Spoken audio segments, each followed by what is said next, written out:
Are you a responsible gun owner? Are you a responsible gun owner? Are you a responsible gun owner? Are you a responsible gun owner? Are you a responsible gun owner? Are you a responsible gun owner?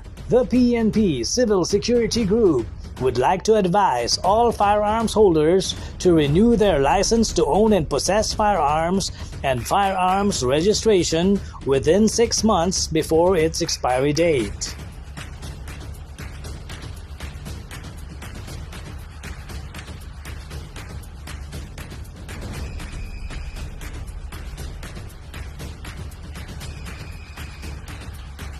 Tumawag na at makipag-ugnayan.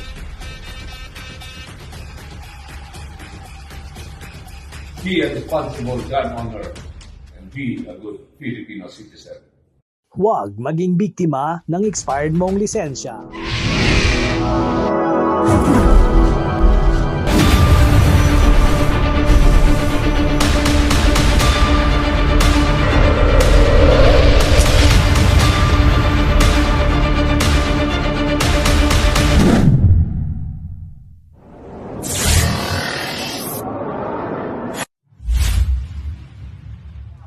Target board clear.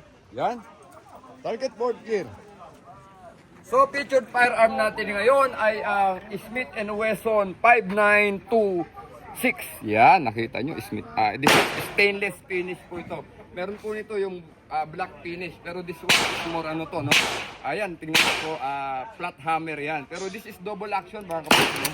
Hindi nyo po ito maipuputok ng walang magazine. So, kailangan po may magazine na naka-insert. So, ayan, tignan natin kung gaano ka-accurate, no? So, pag napanood yung pelikulang The Glimmer Man, no? Steven Seagal, ito yung baril ni Keenan Ivory Wayans po, no? Ginagamit po ito sa law enforcement din sa US, no? And this is made by Smith & Wesson. So, 15 rounder po ang magazine, no? Pwede natin itapat sa capacity ng Beretta, no?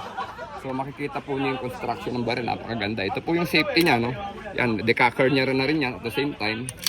So, pag nag-load po kayo, pwede nyo i-decack. Ayan. So, double action po ito, no? So, yan po. Ayan.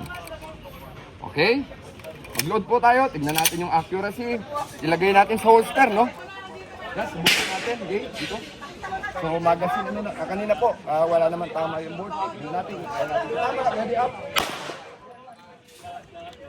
Verify. So, yan po yung Smith & Wesson, no? Napaka-accurate. Medyo may edad na yung baril. Pero makikita natin yung accuracy ng baril. Grabe, no? So, hindi natin to baril. First time natin pinutok. Maganda po yung patama, no? Tignan natin ito.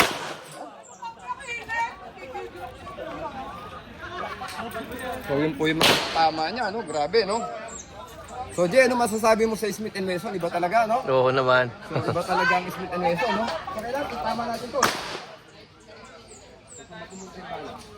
Shoulder. Shoulder, no? Lumabas yung isang. So, tignan natin again. Ulitin natin. Mula sa code. Ayan naman. Ayan naman pumunta. So, Smith & Wesson, no? Layuan natin guys siguro, no? So, more or less 10 meters. Tignan natin kung itatama natin itong baril na to, no? Smith & Wesson. Model 5926. Sorry. Oh! Natin net.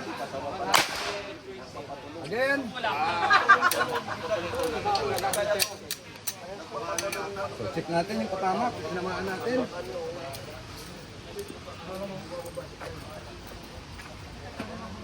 So, lumabas yata, Jay, no? Oo. Lumabas, no? So, subukan ulit natin sa 10 meters. Ulit tayo ng glass.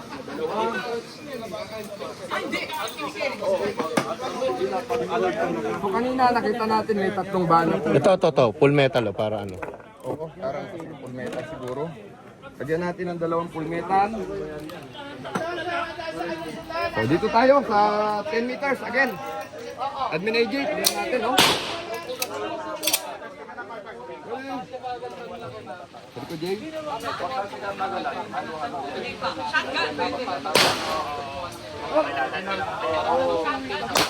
Head. Head. One hole yung isa. 5926. Snake bite, one hole, One hole. tas dito. So, ganyan po. Maganda itong ating Smith & Wesson 5926, no? So, makikita nyo sa mga pelikula to, no? Itong baril. Sa edad nito, nagpe-perform ng maayos. Very accurate pa siya, no? So, ayan. Very rare, no? Sana magkaroon tayo nito. Yung lamang po, One Gun Pilipinas. Another weekend. Ingat po tayo pa.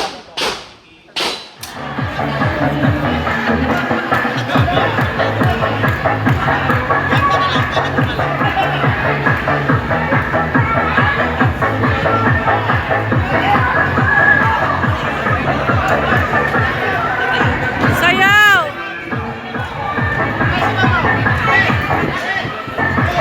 Dito kayo, ma'am! Ma'am! Tuloy, tuloy! Tuloy lang, tuloy!